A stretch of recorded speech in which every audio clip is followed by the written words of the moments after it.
Hello, TBU fans, and welcome back to the Power Rankings. We are at week 2 now.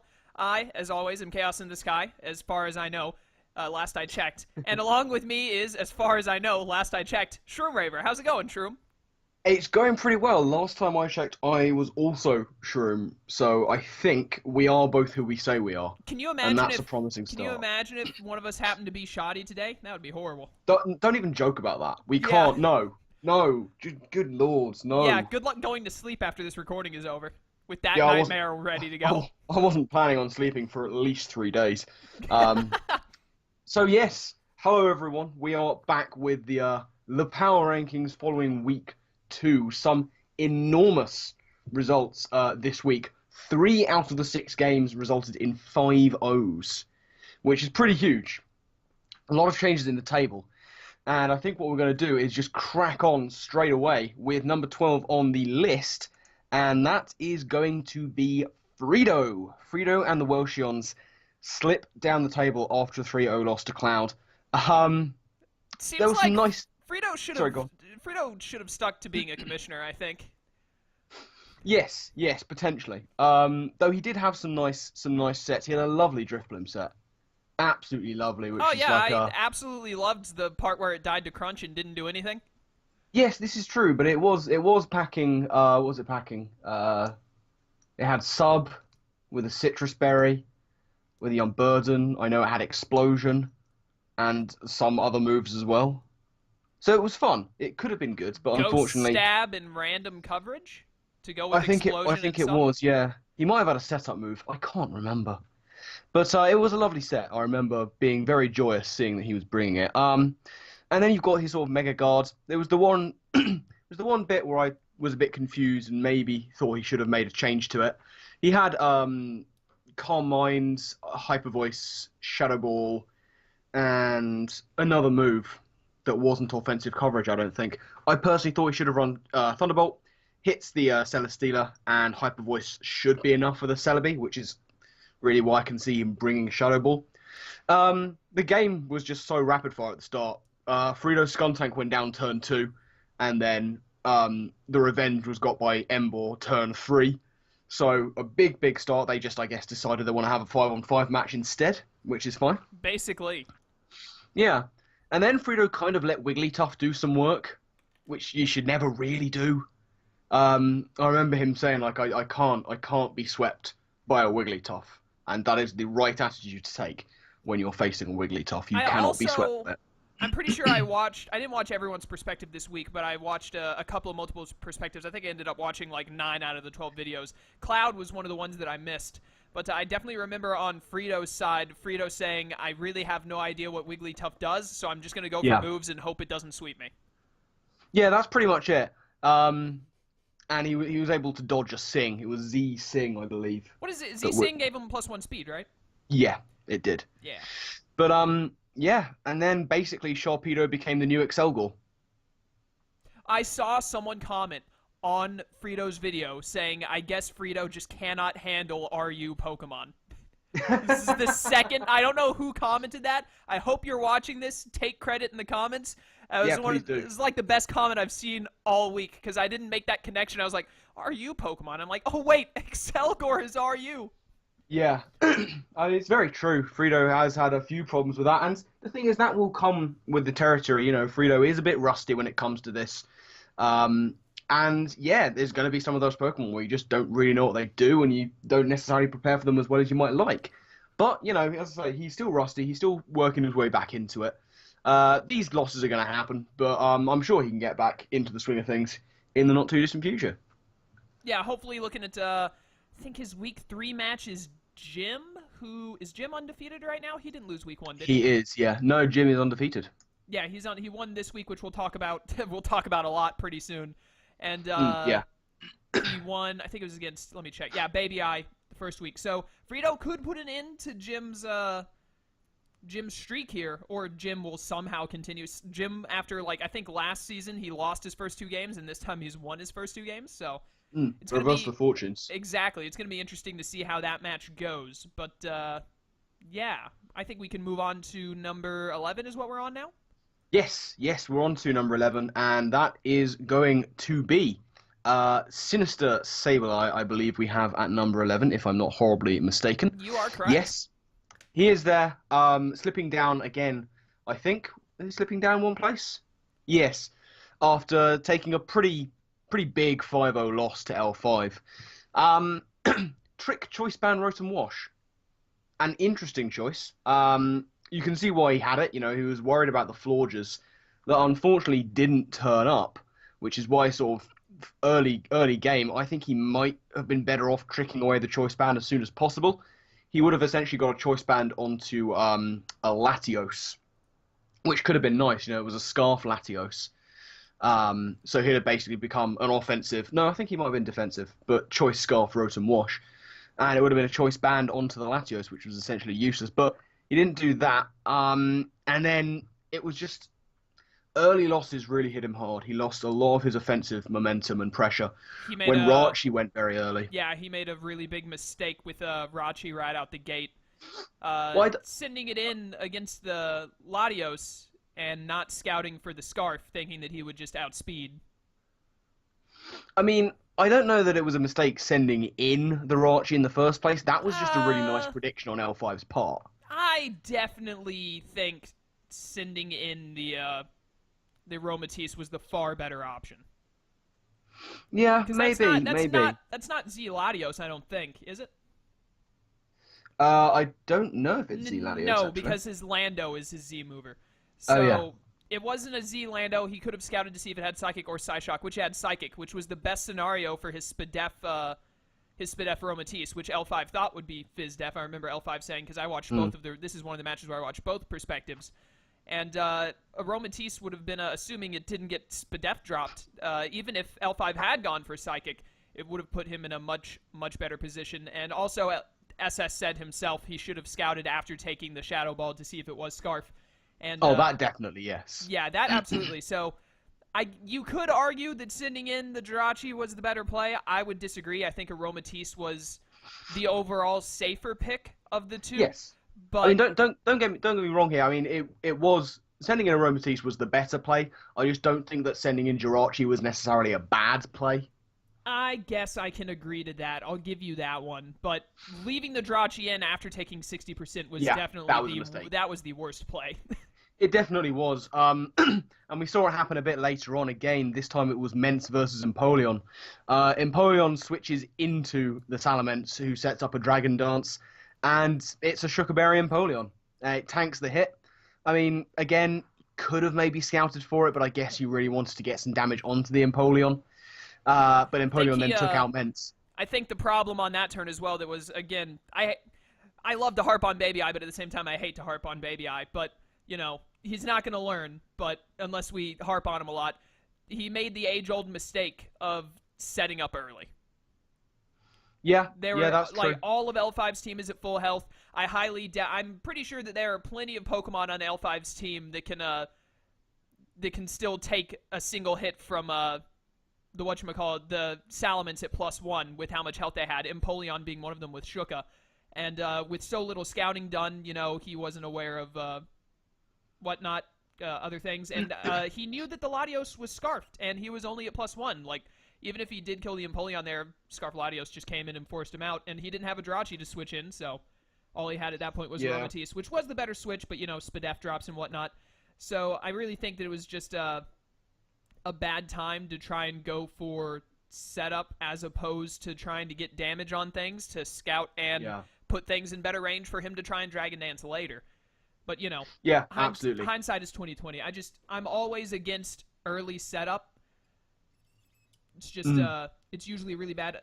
Usually the only time it works is if you have better setup than D-Dance, because usually +1 attack isn't going to be enough to break through defensive walls, but with stuff like Lando T and whatnot that can set up SDs and be at +2 and literally OHKO Mons from there, it's a little more viable, but even then, setting up early can be your downfall a lot of the time.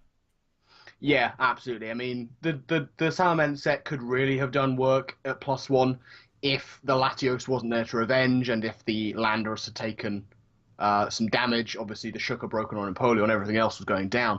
But, yeah, it was a bit early to do it. We then saw issues versus Landorus. He never went into Hitmontop on it, which I thought was odd.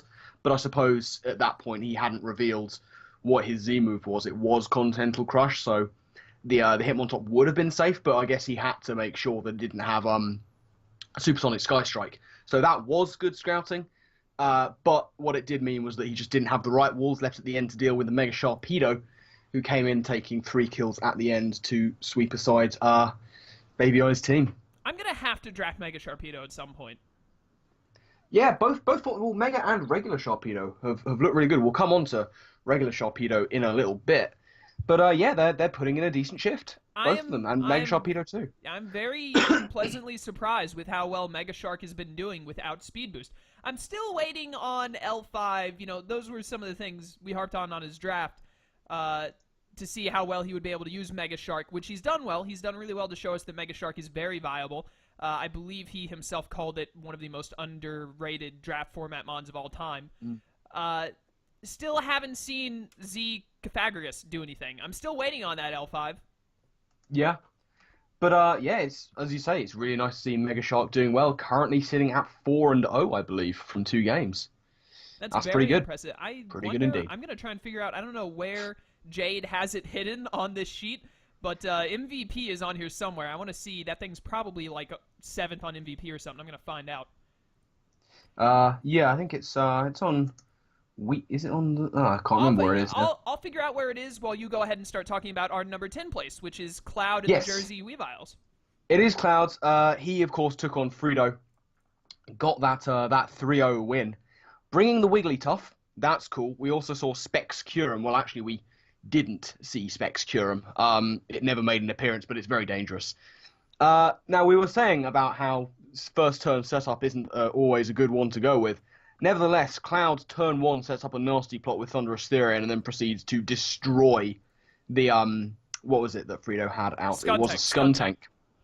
Yeah, so that was nice. And then immediately he got revenged. I think he could have saved Donphan against Mega Guard, you know, just by going into his Celesteela. But nevertheless, Donphan went down and then Celesteela came in. The Wigglytuffs. Sorry, go on. I personally think, let me look back at this team matchup. I did find the MVP list, by the way, and Mega Shark is in 6th right now, which is pretty impressive. That's pretty good. Yeah, I think it's only, what is ahead of it? Kyurem Black, Lucario. Regular Sharpedo is 3 places ahead of Mega Sharpedo. Dragonite and then Landorus I are the only 5 Pokemon ahead of Mega Shark. So 4 really standard ones and then Sharpedo, the non-Mega version. But it's the highest ranking Mega. Exactly. Wow, that's actually really impressive.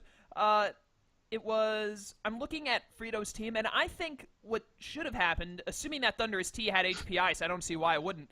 I think he should have lost something else over the Thunderous T instead of letting it die to the Emboar. It was obviously a Scarf Emboar. Like, there is no world in which that Emboar came in there and was not Scarfed. Otherwise, something like Mega Guard would have come in to hopefully tank a hit or something, or Arcanine or something along those lines. Because they would probably be more likely to tank a hit and be able to hit Thunderous T back more so than Emboar. Or maybe he was predicting Sucker Punch and went for a setup move. I guess that's also plausible. But because that's what I thought when I saw the match going down. But anyways, yeah, I think it would have been better to keep the Thunderous T because it outspeeds literally Frito's entire team except for the Scarf Emboar. I think Drifloom is under base 100, isn't it? It is, but it does get unburdened. Yeah, so I mean, unless it gets set up, and I imagine it can't OHKO Thunderous T, because Thunderous T got toxic, so it only had taken like 18% damage. Yeah. So I imagine it couldn't kill Thunderous T even if it had the unburdened setup, depending on, you know, what the Drifloom set was, barring Explosion, obviously. But I think it would have been better to, I don't know what he would have sacked instead. Maybe Donphan or the Wigglytuff, even though the Wigglytuff did do funny stuff later on, or the Kyurem that never hit the field even at that point. Yeah. But I think the Thunderous T, being such a potent mon, was more worth saving. But yeah, he still won in the end, so, you know, who am I to tell him what he should have done? I mean, he was trying to do some nice different things. Like, we saw Z Sing on Wigglytuff. I mean, I think Z Hyper Voice might have been the better play there, because as we saw later, even at +1, Wigglytuff still got outsped by a bunch of stuff. Yeah, so it's just too slow to make use of it. I'm looking up Wigglytuff's base speed. It's not high. I know it's low. I just want to know how low. I bet it's like 50 or less. Less than that, I would imagine. 45. But, yeah, 45 plus 45. 1 is not going to... I'm like, does that maybe outspeed timid base 100s, maybe? I doubt it I, outspeeds I base 100. don't. Yeah, I don't think it does. It probably outsped. It might not have even outsped a speedy Arcanine. No, I doubt it. But it was cool to see Wigglytuff try and do things. It toxicked a few things, I think, and got a hyper voice off. So it was a nice little cameo. And then Cloud decided to celebrate Shark Week by just coming in and casually getting 5 kills with Sharpedo. That was so good. I loved it. Yeah. Credit to Frito. He just didn't expect sub. He was like going through a bunch of other plays that he thought more likely around protect mainly. But definitely you can't risk Sharpedo always clicking protect. That's one of the biggest mistakes you can make. Yeah, definitely.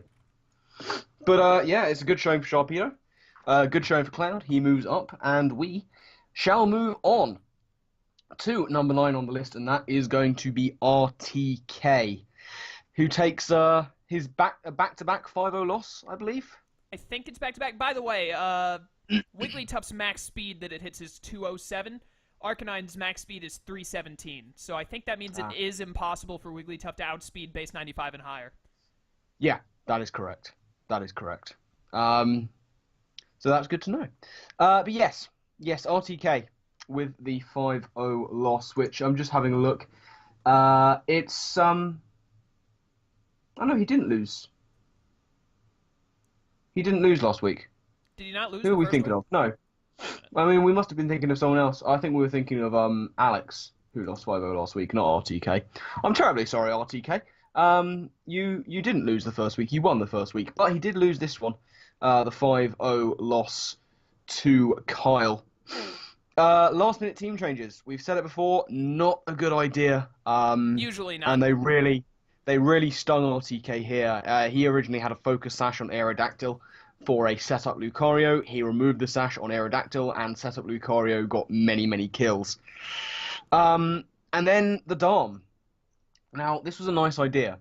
He's got Belly Drum. I remember this now. Oh my goodness. It's a nice idea, Belly Drum Dom. No, it isn't. No, it is, but he has Flame Charge on there, and he didn't change it from Sheer Force to Zen Mode. But I would argue that it wouldn't have worked either way, because Flame Charge to Sheer Force means you don't get the speed boost. And much like we saw with Wigglytuff, Zen Mode Dom is slower than Wigglytuff. So if he gets into Zen Mode, those Flame Charges aren't going to really make that much of a difference in the long run. Doesn't it lose like most of its attack, so +6 doesn't even mean anything at that point? Yeah, I think basically his play was to get into get Belly Drum off, but stay out of range of Zen Mode. That was his play. That's what he had to do, was just stay out of range of Zen Mode. Yeah, it's so that he could take advantage of everything. Zen Mode is base 30 attack, base 55 speed. Yeah. Okay, so it's quicker than Wigglytuff, but still not quick enough. Yeah, it's not. That had outspeed base 100s. Okay, well there you go. That's all right. In the game, he just seemed under pressure quite a lot of the game, mostly from Sylveon. And then we saw the Belly Drum Dom, but didn't quite work out. Yeah, he found it difficult to break through Sylveon, and then basically he got Lucario'd. Lucario came in and got 5 kills. I think he could have saved differential by going into Articuno on the Lucario instead of Umbreon when he did. I guess he didn't realise that Articuno could live a +3 bullet punch, which, you know, from a Lucario, that doesn't seem likely, but it did. And he could have saved differential, but I don't think it would have made a difference to the result. I think it still would have been a loss. But yeah, a very tough one for RTK to take after winning week 1. To come back and lose 5-0 is not great. But hopefully it will be a lesson in not changing your team at the last minute and making sure that you don't let a setup sweeper get out of control. Can you say the name of the ice bird again? Articuno. You like really pronounced the Arctic and Articuno. Did I? It sounded weird the first 2 times. That last one where I told you to say it, it didn't sound as weird, but Ah, right. I don't know. It's probably just because you're from the land of tea and crumpets. But anyways, Yes. that aside, because I always got to call out anyone who says a Pokemon wrong, because I used to say Zygarde. We True. now have number 8, which is last season's champion, Paul. I am so happy to talk about this game, because Paul definitely was not happy to talk about it in his post-commentary. He lost to Jim 2-0. So we had Paul, West Coast Wingles, 8th place. Won the 4-0. Yeah, 4-0 loss. Won the championship. Missed a Stone Edge. He got crit by a Comfey, and he pretty much just was screwed from there on. You want to you can go over the match more in depth than I can because you're better at this. So go ahead. Yeah. I was surprised initially to see no Ferrothorn, because he's facing a team that doesn't have hazard removal. But Ferrothorn didn't have a great matchup. Anytime Ferrothorn would have come in for Paul, it would have just been a free switch into Victini, and he doesn't have good Victini answers. So basically, something would have been dying most of the time if that had happened. He had an absolutely terrible start to the game. Knowing that there was no hazard removal, he leads off with the Sash Galvantula, thinking, "Oh, I'll just get my sticky webs up," and then he got absolutely blindsided by Scarfed Rock Blast from Heracross, which needed to get 4 kills to take it out, and it did. Yeah, it needed so that to was get 4 fortunate for kills. Jim. So after it killed 4 Galvantulas, that would kill the Galvantula. 4 kills? Did I say 4 kills? You said 4 kills. It needed 4 hits, is Which what I meant to say. Did get the 4 hits, and Yes. I will argue to the death that I don't consider that hacks. No, it's not hacks. Because It's not hacks. whenever you come down to Rock Blast and Bullet Seed and stuff, it's really only hacks if it's 5 hits. 3 or 4, I know 4 is a lot less likely than 2 or 3, but 4 hits is fair. The other stuff that happened, I would completely chalk up to hacks and Jim got lucky. But that I will defend to the death that was it was unfortunate without a doubt. But it's like missing a focus blast, man, or getting scald burned. It's something that you're supposed to expect in Pokemon, getting hit 4 times by a Rock Blast. Yeah. I mean, the rest of actually, I think especially the rest of the early game, and to be honest, the rest of the game, Paul actually played very well. He knows what he needs to do to win. He knows that he has to try and get up to +2 Dragon Dance on Tyranitar to sweep, and he has opportunities to do so. But he also knows that Jim knows that, and is going to be switching into Heracross on the Tyranitar's Dragon Dance. He predicts it, goes for Stone Edge, and misses, which was really unfortunate. And then we've got this series of T-Tar versus Comfey, and here is the one time I'm going to be disagreeing with Paul. He said that he didn't make any other wrong plays or bad plays in the game. I would suggest this is one of them. He went for the second Dragon Dance with Tyranitar against the draining, kissing Comfey, and basically Comfey had a chance to 2-hit KO with rolls, and Paul was banking on rolls to go in his favor. You can't rely on rolls. You can't do it. You cannot rely on living of a roll and then being able to sweep later. Is that where he got crit? He did get crit, and but that then wasn't he could have wasn't lived a part on of it. rolls.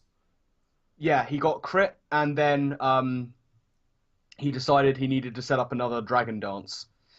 What was it? He set up a Dragon Dance as he got crit. Yeah, and that then put him in the range of the rolls that you're talking about. And he went for the D dance, but Jim got the rolls because Comfey has that ability that makes Draining Kiss priority. Yeah. So personally, I think that was a wrong play, and he should have just gone to kill the Comfey, and tried to lure in Type Null later and set up on that instead. That would have been easier because the Type Null couldn't touch the Tyranitar at all. But, in his mind, I know that he was doing what he knew he needed to do. If he got to +2, he won that game. So he was doing what he needed to do. But yeah, the rest of it is just the fact that Paul got very unlucky in this game. For the most part of it, especially excluding that one turn we just talked about, he didn't play badly at all. He just got very, very unlucky. Maybe in hindsight a Scarfer would have been nice, or maybe a Rock Polish Mew to sweep late game instead of a Nasty Plot Mew. But we can talk about these things till the cows come home. I would argue that a way to stop Mew from getting statused would have been something that he should have had at higher priority. He's just bulky setup Mew. How do you stop bulky setup? You toxic them. It's like he was. That's the thing. He was. I don't think he was bulky setup. He was NASCAR setup, wasn't he? Was he? I think he was speedy. Was this a different? He was. Am I thinking of something different? Yeah, you're thinking of something different. I Was think. this not the Calm He, Mind Mew? no, this was Nasty Plot 3 Attacks. Oh, was it?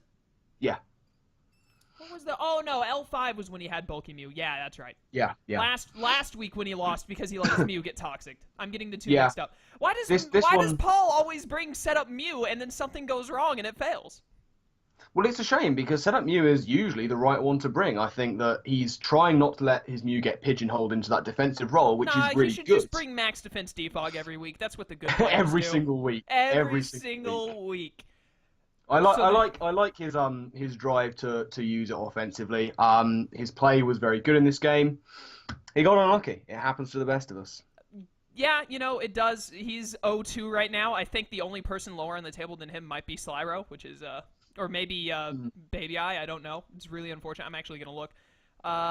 These are already updated with week 3, so I cannot answer my own question. Anyways, Well, anyway. let's just last thing to say, you can absolutely get into playoffs being 6-2. So Paul just has to never lose again.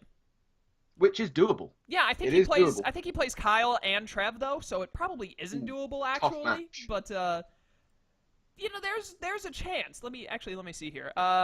He does play Trev. He does not play Kyle.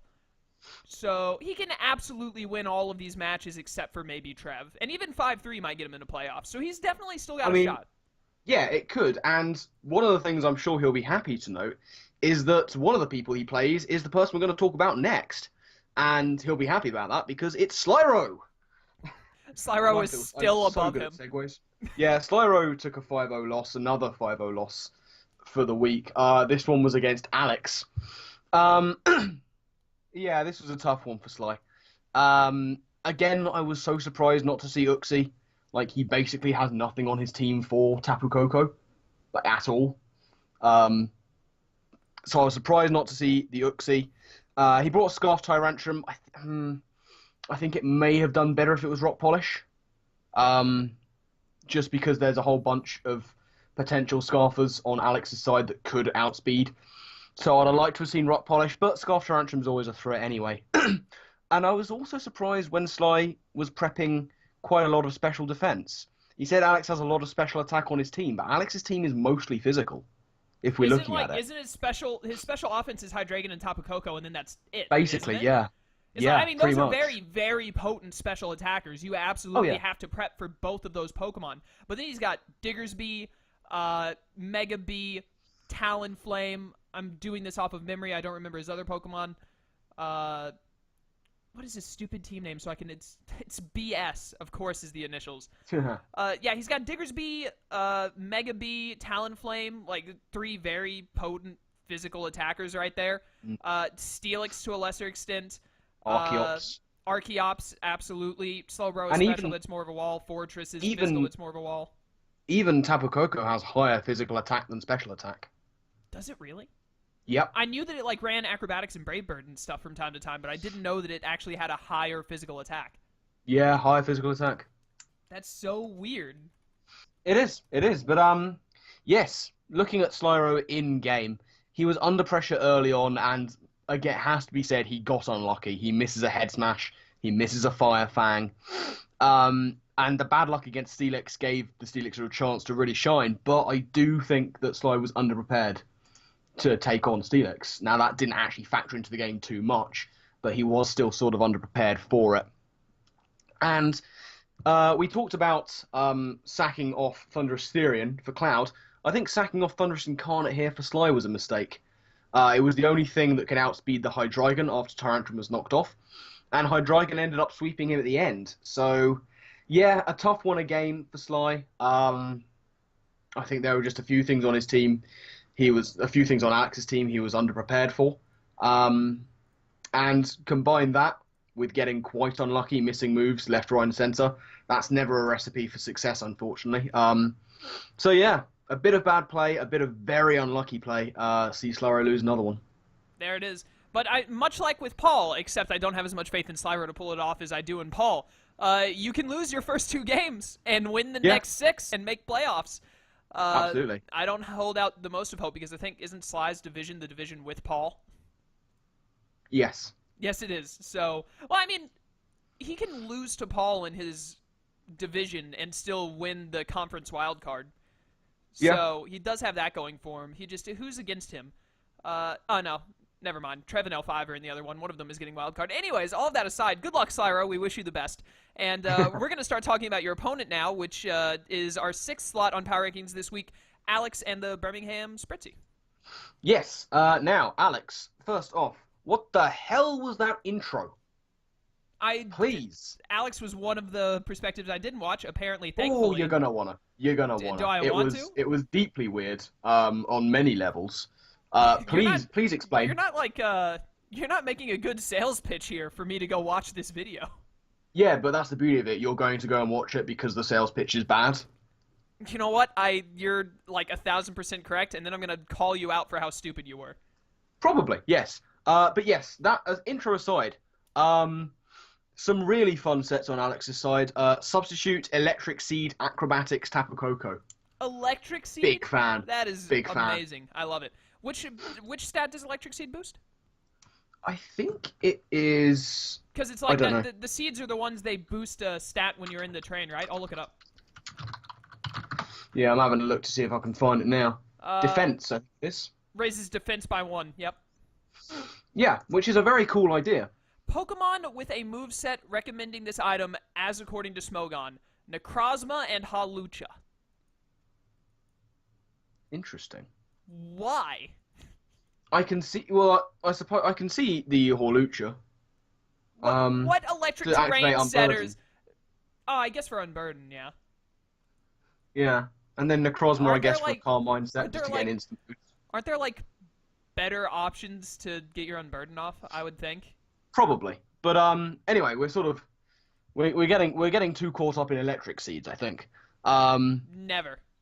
But yes, that was I enjoyed the Koko set. Not quite as much as I enjoyed his Meganium set. Oh, the Devastating Drake was beautiful. Swords Dance, Dragonium Z Outrage. It had an amazing EV build as well. You know, it was EV'd to take certain hits. It was EV'd to kill certain mons. I believe it had an 80% chance to live an Adamant Max invested Firefang from Mega Mawile, which is nice. The best thing I can say about that set, to just show how amazing it was, is that as I was watching Slyro's commentary, as he was, like, defeated at that point and was like, I've missed moves, I've misplayed a bit, and I'm basically, you know, I've lost at this point, the Devastating Drake happens and he says, and I'm like, well, I mean, I can't be mad at this part because this is just amazing, but still. Yeah. Absolutely. I mean, it was great pressure early from Koko.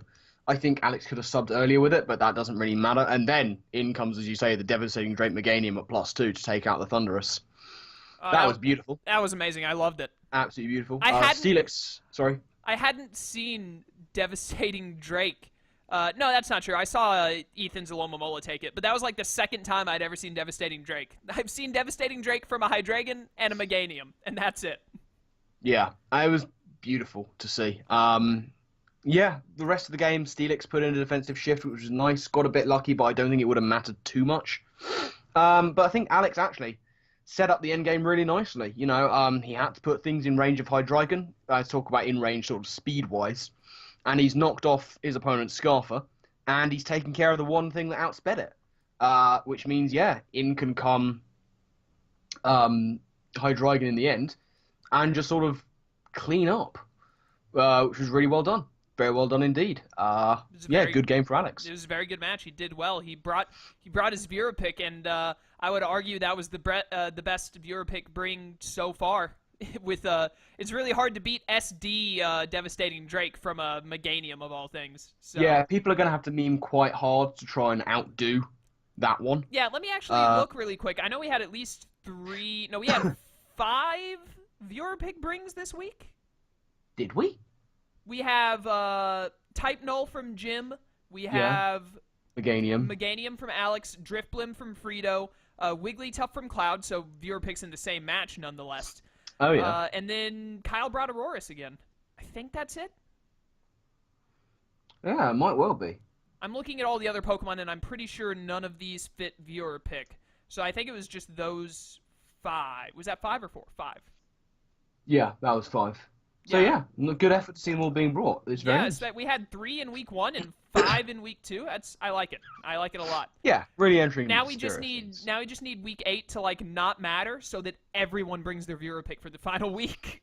Oh yeah, viewer pick on viewer pick is the way to go for the final week. Exactly. But all viewer picks aside, let's move on to 5th because we're actually making good time for like the first time in our lives. We might Nice, actually make it around 50 minutes. We cool. have the Hacks King, Jim, Mm-hmm. in 5th. Him and the Meath Mammoth Swines. Still not the Pineco thing, thank goodness. Yeah, we pretty much already went through how the hacks went in Jim's favor, and he did make good use of it. I will say that you can get hacks and definitely still lose, and you can get hacks and definitely still lose. Sometimes there's nothing you can do about it, but sometimes it all comes down to how you play. Yeah. And Jim took advantage of the gifts he was given and made it work out, unfortunately for Paul, fortunately for him, and I'm sure you have some more to add to that. Yeah, looking at his team build, it was good to see Taunt on Comfey. You know, he's got no hazard removal. He's up against a very hazard stacky team, so he's got to try and prevent it any way he can. Give Taunt to one of your fast Pokemon. I thought maybe he should have run Hidden Power Fire over Leech Seed. You know, Paul has that Ferrothorn, and it's all very well taunting the Ferrothorn, but then you've got to be able to hit it. Comfey couldn't. As it is, that didn't really come into play. The Type Null, a lovely build, but not using my nickname for it, Jim. I'm disappointed in you for not using my nickname on the Type Null. But it was a very nice Type Null build, and this time actually with the correct EVs, which was lovely. Just a sort of a little note on the video, Jim. I'm sure you're going to be watching this. The in-game sounds are a bit loud, and they sort of drown you out a little bit. So if for next time you can lower those sounds, that would be fantastic. But other than that, yeah, that's just a cosmetic issue. Yeah, we've talked about the great start, well predicted. Lucky to get the 4 Rock Blast hit, but it means no webs up on his side. That was nice. Type Null got a kill, which is great. We love seeing the not only bringing the viewer pick, but getting a kill with it. So very nice indeed. Oh no, hang on. This was the one where he didn't have the right EV spread on Type Null. My bad. So yeah, he didn't have the right EV spread, but oh well. Yeah, he got fortunate during the game. We've talked about this. Gets a crit with Comfy, dodges the Stone Edge, but you know, he combines getting lucky with playing well, and you know, those two things together are the keys to success. He's taken advantage of a very favourable situation. He's been merciless with it, which you have to be, and he's come out with a very, very useful win to put him at 2-0. Yes, sorry, I had to reply to something as you were saying that, so I missed most of it, but I assume you basically covered everything that needs to be covered that we haven't already. Yeah, pretty much. All right, cool. Then let's just move on to 4th place, which is still L5. He's sticking in 4th for now, mostly because of how the tables have worked. We couldn't really afford to move someone else down more for him to move up, but I'm sure if he continues on his tear, then that won't be a problem in coming weeks. He'll definitely get up there eventually. But we have him taking out SS with that 5-0, I believe, if I'm not mistaken. Yeah, absolutely. L5's brought a super hyper offense team, which is cool. And yeah, we've talked about this match a fair amount. He had a great start catching Jirachi on the switch, took advantage of Baby Eye not scouting the Latty well enough. He had a well-built Empoleon. It could have been built specifically for the Salamence with how well it did against it. And yeah, there's really not too much to say. Landorus managed to punch some holes, destroyed Aromatisse, and he set up the end game for Mega Sharpedo really well indeed. You know, just damage the things that need damaging, take out the things that Mega Shark can't really deal with, and he's built that Mega Shark well enough to know that even at -1, after the Intimidate from the Hitmontop, it can still put in the finest of work, and it did. So L5, along with Cloud, celebrating Shark Week. Our 2 Sharpedos between them this week got 8 kills and didn't die. So really good performance there. Yes, it was very well done by him. Again, showing just like how he did against Paul, he has a very good grasp of how the game works and what needs to be done to win, and I'm really excited. I believe last season he had to take over someone else's team, and he still did well with it from what I can remember. Yeah. I don't remember Yeah, I mean, how you well can't sleep on L5, and I feel like people have been at the start, but they won't be for much longer. L5, I would definitely put L5. He's in the top 4 PR for a reason, and I would say he is definitely up there as one of the best players in the league currently. So he's pretty much the Mm. man to beat at the moment. But he's definitely deserving of this spot, and I would not be surprised to see him moving up in the future.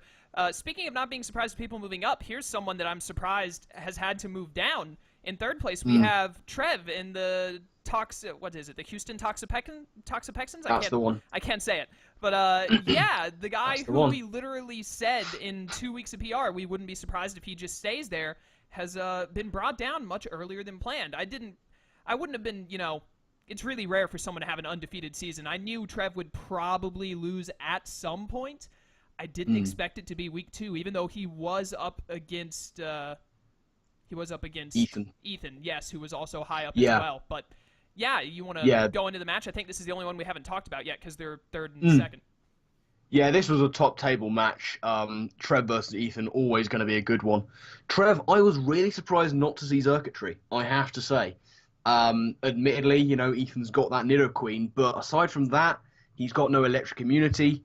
And, I felt like Trev would be comfortable enough to have switch-ins to the Nidoqueen if Circuitry got trapped in there.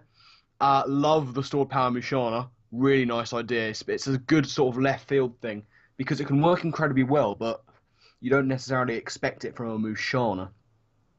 In the game, he lets Registeel go down very early, but to be fair, it was up against the likes of Nidoqueen, a superpowering Adamant Choice Band, Regular Scizor, Mega Lopunny, Alamo. It wasn't doing much. Registeel wasn't doing much. It got some nice damage here and there, so that was fine. The big talking point for this game, though, was Trev's Baton Pass. He had a very, very speedy Scolipede, which had been allowed to maintain a substitute, and then he Baton Passed that speed into the Musharna. Now, Trev himself has addressed this. We're going to address it as well. Probably that was the big mistake of the game. He should have passed the speed into Kyurem, because that could kill the Alomomola and probably maintain the sub at the same time. As it was, he passes it into the Musharna to take advantage of that speed boost, get up a calm mind and start launching off stored powers, but the problem was by the time he was ready to start attacking, he couldn't Oko the Alomomola and Musharna got toxicked. And that was pretty much it. Musharna was then on a timer, and it couldn't do as much work as it wanted. So if he'd gone to the Kyurem, things might have been different. We did see some nice play from the Musharna. It's launching off those stored powers and then predicts the Sneasel switch and just bodies it with a hidden power fire. So that was nice. I think also he probably should have saved Togekiss at the end. Absolutely, and Trev himself said that in his commentary. Yeah. He absolutely needed that to be. He knew that he could live the quick attack, I believe he said, and he, he pretty much had him near the end of the game. He set himself up to lose to Megalop, I feel like. Yeah, absolutely. Also, that Togekiss was his offensive check to it, which he mentioned himself. Sort of relying on a flinch versus Nidoqueen. You can't rely on these things. They never come through for you when you need them. Exactly. And also, I think this is the match where I got confused earlier, where I thought Paul had the bulky setup Mew that got toxic. I think it was the Musharna in this match that I was thinking of, and also Paul from last week. But I remember him saying that he had wanted to bring Sub or something, and he himself mentioned in his match again that he should have had something to take care of being toxic, and he didn't, because he didn't have Heal Bell, and he didn't have Sub like he originally had wanted to. Yeah. Absolutely. It's a tough one for Trev, but he was up against a good opponent. I don't think he'll set him back too much. He'll just be out for blood next week when he takes on... Who does Trev take on next week? I can't remember. Don't know, but I can find out. He plays... Why doesn't he have it listed on his team tab thing? It's going to be in not standings, fixtures... Austin Toxic, I can't say the word. He plays RTK, Portland Timbers. Okay. He'll be out for blood in that game for sure. But yeah, a tough loss, but a loss nonetheless. As you say, it's unrealistic to expect perfect seasons. But an early loss for Trev, he'll bounce back. But time to talk about number 2 on the list, and we move on to Trev's opponent from this week, and that is Ethan and the Tennessee Dynamos. The big 2-0 win. Ethan's looking to go on a bit of a tear himself. Not really too much to talk about on the sets. They were pretty regular. pretty normal. I think he brought the same swords dancing Delmise as last time. And I think Delmise was pretty much the only. That was one of the few times he misplayed. He stayed in with Delmise versus Registeel. I think that was dodgy. He has switch-ins to the Registeel, and Delmise is great for regular Blastoise. So I really think he could have, switched out the Delmise earlier than he did. It was left at very low health, and it meant he couldn't pass the Wish later, and Delmise went down. I definitely think that was the better play, but it did help him out in giving Trev mind games of when to and when not to Rock Slide with Scolipede. Yeah, that is true. But I'm like 99.76% sure that was not what was going through Ethan's mind when he was letting the Delmise get that low. By setting up on the Registeel. It ended up kind of working out for him. The match would have been way different if it had been done differently, so it's no idea if that would have been a big deal at all or not, but it definitely it did mess with Trev's head a little later on with the Scolipede. So it was one of those things where it's like, not the optimal play, but we can kind of overlook it because it happened to work out somewhat. Yeah, and it has to be said, he did get unlucky with Delmise versus Registeel. We just had the absolute wombo combo of a crit Ice Punch followed by a missed Power Whip. So that was unfortunate for Ethan. And I thought he was playing badly around the whole Scolipede situation. He let it get behind a sub when he should have just waterfalled. And again, he addressed that in his video, that he probably should have just kept on maintaining the attack and not letting the Scoly pass the sub. But then when it came to the past sub and speed, went into the Musharna, and Ethan played around it very well. He took care of the sub. He managed to get a status on it. He tried to make the classy play into Sneasel on the stored power, but Trev was one step ahead and just remember when Ethan had a Sneasel, and it just died. But yeah, he managed to get around the Musharna very nicely, and yeah, he played the end game very well. Nidoqueen picked up 3 kills, and then Megalop was able to sort of clean up the rest of the game. So yeah, a nicely done performance by Ethan there. Takes it to 2-0 with some pretty high-profile victories. Yeah, all you need is even with that Delmise thing and putting him a bit on the back foot, he managed to play it pretty well and took a win against the #1 team. So that is definitely a very good notch to have under your belt, so to say, to have defeated Trev. It looks very good for Ethan to make playoffs, because I think he also won week 1, if I'm not mistaken. Yeah, he got a 5-0 on Alex, and then this was a closer game, but he beat one of his hardest matchups. So that puts Ethan in a very, very good spot for future playoff potential. But you can win your first 2 games and then lose the next 6 and not make playoffs. Which is that is kind of the go-to today. First 2 weeks don't matter if you either win or lose every match after that. But it's definitely put him in a very, very good spot. So differential-wise as well, because I think he's +7 now. That's a good differential to have after 2 weeks. Yeah, absolutely. But anyways, we're coming up on 50. We're actually going to finish a little after 50 minutes. Look at that. We actually can do our jobs well at once. We can. Yeah, who would have known? Exactly. Now we definitely know neither of us are shoddy today, because he never would have done this well. This is very true. Yeah. He is a consummate failure and disappointment to everyone who knows him. Exactly. So in first place, we have Jade Hex, because he gens all of the Pokemon, so technically he's the greatest winner of them all. So he gets first because he's the greatest, and he does all the spreadsheets, so if he puts himself in first, there he is. But for real, though, we have Kyle and the Harlem Gloomtrotters in first, eking out Trev's position due to his loss to Ethan, and because of how well he's played, and having already, in our opinion, I believe he was second in the post-draft, while Ethan was third, having a better draft than Ethan overall, in our humble opinions, he has taken first place this week. Yeah. Good win against RTK, lots of owl on the team. There was plenty of potential for Decidueye to start passing things around. I think he wanted to be able to pass a nasty plot into that Sylveon, which could have been very damaging. He wasn't able to do that, but he did get good early reads, which allowed him to get damage on RTK's walls. That was pretty big. And then, being able to pick off that pretty dangerous Darm after Sylveon had done all that damage meant that Landorus or Lucario was going to have a fun time. Now, he wanted to set up with Lucario. I think he forgot ever so slightly which moves Aerodactyl had shown and which it hadn't, because he wasn't willing to take a risk of setting up with Landorus. But in the end, it doesn't matter, because Lucario exists. And Lucario just casually picked up 5 kills. And there you have it. Yeah, there wasn't really too much else to say about that one. Kyle just played a really nice game. He had a game plan in mind. It didn't entirely work out to his plan, wanting to pass that nasty plot into the Sylveon. It didn't work, so he just adapted, used Sylveon for an entirely different purpose, and then was able to just go into one of his setup sweepers, Lucario. When you've got a Lucario at +3 attack and it's adamant and it's got stab priority, you're going to have a bad time.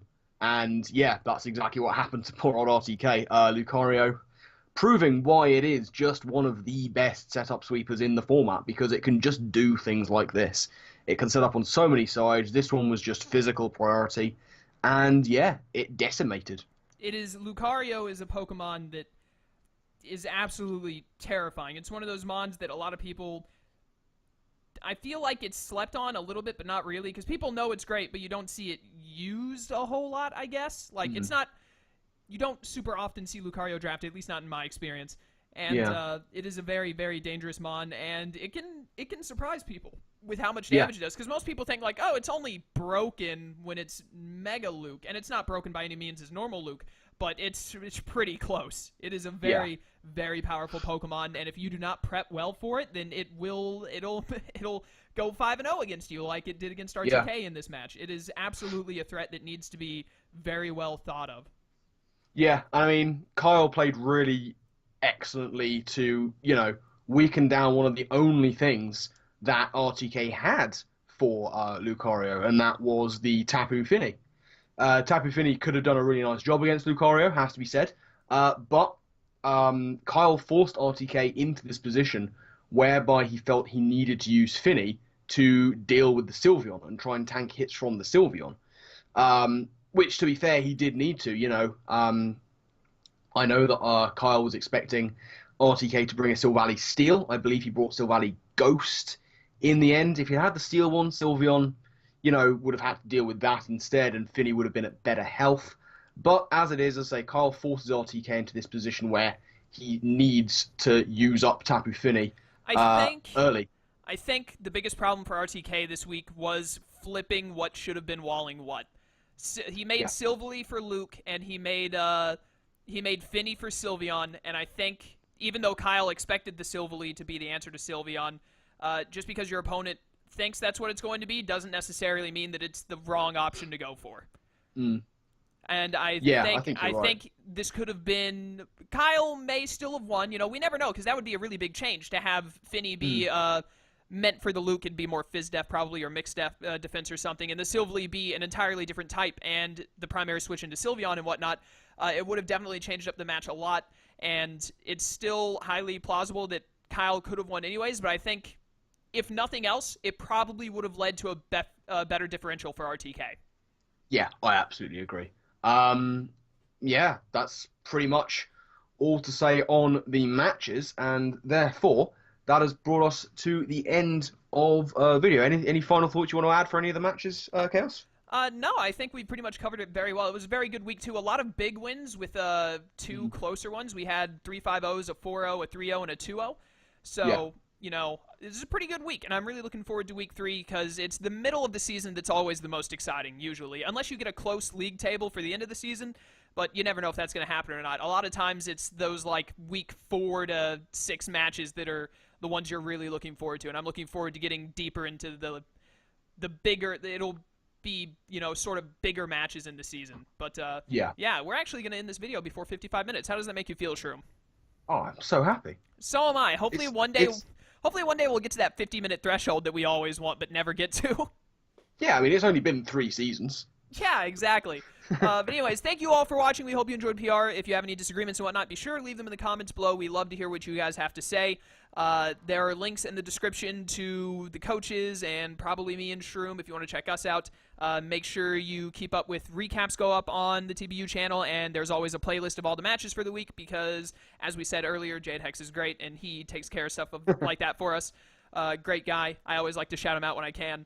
But, yeah, definitely, comment, let us know what you thought. Check out the links in the description and all that, and we will see you next week for week 3. It's going to be a good one. And until then, farewell. Laters.